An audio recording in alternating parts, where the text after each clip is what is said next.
Ashamaa harka fuunee jaallatamtootaaf kabajamtoota ilmaan Oromoo zirra jirtuu baga jiraattanii nageenyi badhaadhaa anjira galata Rabbii. Yaa uummata keenya waan taane kana warra birrii walirraa nyaatan kana waa'ee masaanii hinaasa'inaa. Uummata Saawudi Arabiyaa keessatti uummata mootummaa dhabe uummata biyya dhabe sanaaf sagalee ta'aa jennee walitti himaa turre. Warri birrii wal nyaachise wal jaallatee wal nyaachise. Har'a miidiyaa gubbaa irratti baatanii obboleeyyan keenya warri dubaraa jechuudha. CD natti godhee maali natti godhee boorsaa kiyya keessaa marga guuraa midiruu shunuu guuraa warri jettani. Dur wal jaallattanii walii kennitanii maallaqa. Dur wal jaallattanii wal hammattanii bultan hoteela. Wal jaallattanii bultan fandook.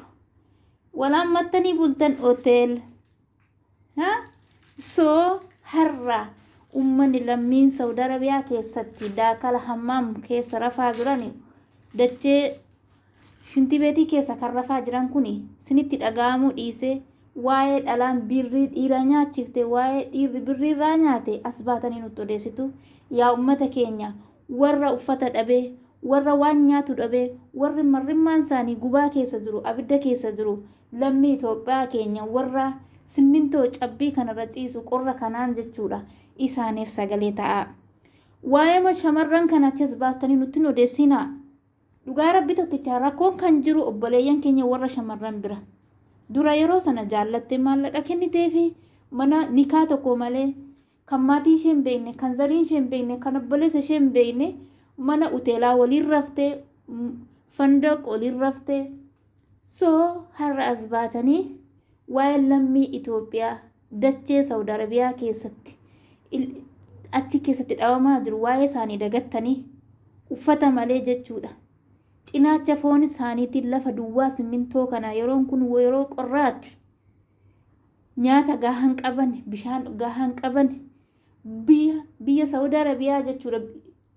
Biyya mootummaan keenya lammii keenya rakkisaa jiru mana hidhaa keessatti dhaffanee achi keessatti rakkisaa jiru jechuudha. Isa irraanfattanii waa'ee lammii waa'ee warra maallaqa walirraa nyaate as baaftanii nutti odeessinaa. Nuti kan feenu obboleeyyan keenya warra mana hidhaa keessatti rakkataa jiru warra mana hidhaa keessatti rakkoon taane argaa jiru beelee hin jenne dheebonne kan hin jenne marrimmaan isaanii gulunfatanii simmintoo cabbiirra kan ciisaa jirantu isaantu nu gubaa jira waa biraa kan nu gubuun jiru. Warri maallaqa walirraa nyaatellee kunoo haadha lagattu yeroo sana jaallattee kenniteefi maallaqa 5,000 kaameraa kosti qabe. Camera. What is this camera? Camera. Hiriyaa keeti dhiira akka keeti kan mana hidhaa keessatti simmintoo keessa rakkataa jiru huccuu tokko malee kafana tokko malee achi keessa kan rakkataa jiru lammii biyya biraas itti fakkaate mootummaan biyya keenya lammii keenya gashaan jiru sassaabee sinin beeku jedhee kaade. Lammiin keenya biyya Saawudi Arabiyaa keessatti miidhamaa jira. Mee lammiin Itoophiyaa kun maaluma balleesse yaa obboleeyyan kiyya? Badii maal balleessan ijoolleen dhiiraan keenya kun maal balleessan ijoolleen Itoophiyaa keenya kun kan biyya namaa keessatti mirga dhabanii maftii dhabanii achi keessatti jechuudha abbaa biyyummaa dhabanii lammii dhabanii mootummaa dhabanii biyya namaa keessatti kan dararamaa jiran kun mee maal balleessan? Obboleeyyan keenya ajandaa biraa nurraa dhiisaa waa'ee warra maallaqa wal nyaachise nurraa dhoosaa. Ummatuma Saawudi Arabiyaaf jecha jechuudha Rabbiif jecha jechuudha sagalee ta'aafi yaa obboleeyyan kiyya sagalee ta'aafi maali jiru? Meeqa tochi keessa kaan hiriyyaa of jalaa dhabe kaan sabiyyii of jalaa dhabe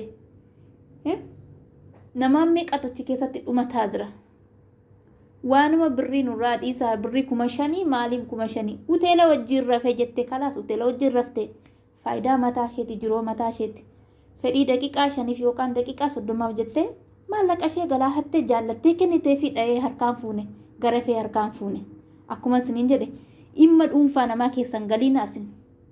Abbaan kaameraa kanaa jettu kaameraa kosi qabe jetta kaameraan kee maal godhee qabeebbo kaameraan siif haaraadha zamana kana yeroo kana jechuudha.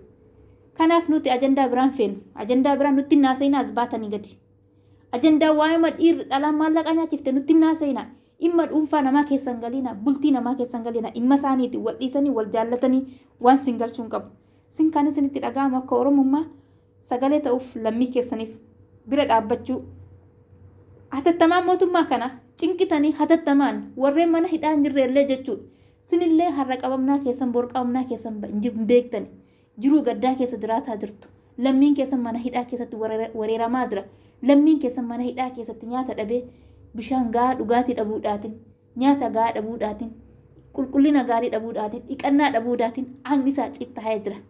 Mee Mubaarak Tasammaa duraanitti ko nama hayyuu tokko har'a gadi baatee waa'ee dhalaa birrii walirraa nyaatte gadi baatee nutti haasoftu xiqqoo sheemis ittiin qabu obboleessa keeti kan qaamni saalaa irratti biyya Saawud Arabiyaa keessatti mana hidhaa keessatti kan samee raammoo kan baase kan dhiqannaa dhabe lammii biyya biraas itti fakkaate waa'ee madhalaa nutti naaseenaa waa'ee dhaltuu nutti naaseenaa dhaltuun gaafa biyyaa baate warra ishee tajaajiluu biyyaa baate ta'eessa boye fireendii ishee yookaan goolii fireendii ishee jijjiiruu biyyaa baate ta'e ishee beeka. Kanaafuu amma Mubaarak Tasammaa xalaata walitti noriin ijoollee dhiiraa wajjin xalaata walitti hin ta'in isaan lamaantu wal beeka isaan lamaantu walitti kenne maallaqa. Yoo si danda'ame keessoo hangaafadhuu fi yoon kanaan achi fiddee miidiyaa gubbaa irratti baaste kaameraa kiyyassi qabee miidhaguu kiyyassi qabee jechuun siif haaraa miti si galee. Kanaaf jechuudha baay'ee tokko namatti dhaga'ama obboleessa keetiin mana hidhaa keessatti qaamni saalaasaa dhiqannaa dhabee kan achi keessatti qurcaa'ee jiru jechuun kun seenaa isinitti ta'uu dhiisee yaada biraa gadi baatanii nutti bolala hin baniina.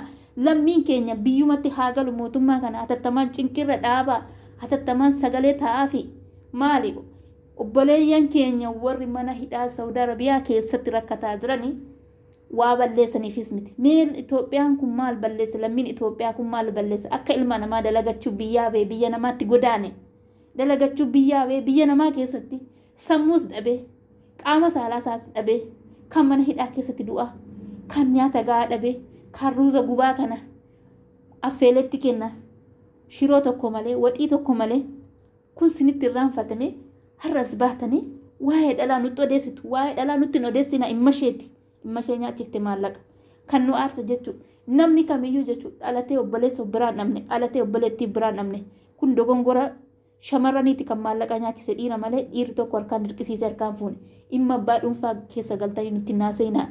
Yoo ilma oromummaa qabaattanii quuqama oromummaa qabaattanii yoo qaamni saalaa keessanii akkuma qaama saalaa keessan kana sin godhu yoo sinitti dhaga'amte sagalee ta'aa fi halkanii guyyaa ummata Saawud Arabiyaaf jechuudha. Qaamni saalaa isaanii kan achi keessatti tabalaashee jechuudha. Kan achi keessatti raammayee jechuudha. Dhiqannaa dhabuutiin jechuudha. Qulqullina dhabuutiin jechuudha. Sin amma too rifeensa qaama saalaa keessan irraa too guyyaa tokko toon ciratini hagam akkas sin godhumee taa'aat ilaalaa. Dhugaan sinin jala qaanyiin hin jirtu. Qaanyiin maaltu jira? Guyyaa tokko jechuudha sin too rifeensuma qulqullina qaama saalaa keessan irraa dubartiis ta'e dhiiras ta'e jechuudha. Torbee tokko toon qulqulleeffatiin gaafa torbeen lamasaa daggala hagamii sin irratti magara. Daggala hagamii jechuudha. Dafqi qaama saalaa keessan rifeensa keessan qaama saalaa keessan irraayyuu sekendii tokko siniin kaa'u. Maaliif isaan mana hidhaa keessa jiru xiraahaadha. Bulluqee walitti affanamee dhiqannaan qabu saamunaa gahaa hin qabu uffata qiyyaraa hin qabu. Kana gidduutti qaamni saalaa isaanii raammofte lammiin keenya Itoophiyaa jechuudha. Namni obboleessa biraa dhabeen jiru yaa obboleeyyan keenya warri miidiyaa gurguddoo qabdan ajandaa biraa nutti hin odeessinaa. Ummatuma Saawud Arabiyaaf sagalee ta'a. Dabalatas immoo warri hin qabamne jettanillee sinillee gaddas hin qabdani gammachuus hin qabdani yoomuu jireenya gubaa keessa jiraatu sun. Hamma ummanni biyya Saawud Arabiyaa keessa mana hidhaa keessa yookaan biyya galu yookaan karoora biraa hamma ba'utti sinis boris galmi keessan eessa manuma hidhaasan gammachuu hin qabdan isin yoomiyyuu. Kanaaf obboleeyyan kiyya dhugaa rabbi tokkicha sagalee ta'aa fi yoo isinitti tole sagalee kiyya sheerii godhaa yoo isinitti hammaate saabskraayib godhaa yoo isinitti toluu baate rakkoon qabu waanuma hundaafuu caqasaa waa beekaa tokko anis immoo sammuwaan sin caale osoo hin taane hayyuu otoo sin hin caale osoo hin taane waa tokko keessaa bakka kanatti dogongorta jedhaati waa tokko na gorsaa malee natti duultanii nan arrabsinaa. Maaliif an obboleessa qaba namni obboleessa dhabeen jiru biyya duniyaa kanarraati jechuudha. Ani kan na dhibe jechuudha waa biraa miti kan du'aa miti kan jiraatti qaamni saalaasaa raammee carqiidhaan shaffanii deemutu baay'ee na gube kun biyya mootummaan hin jirre jechuudha bara mallas uummata keenya bushaa ture lammiin keenya gidiraa haganaan argine.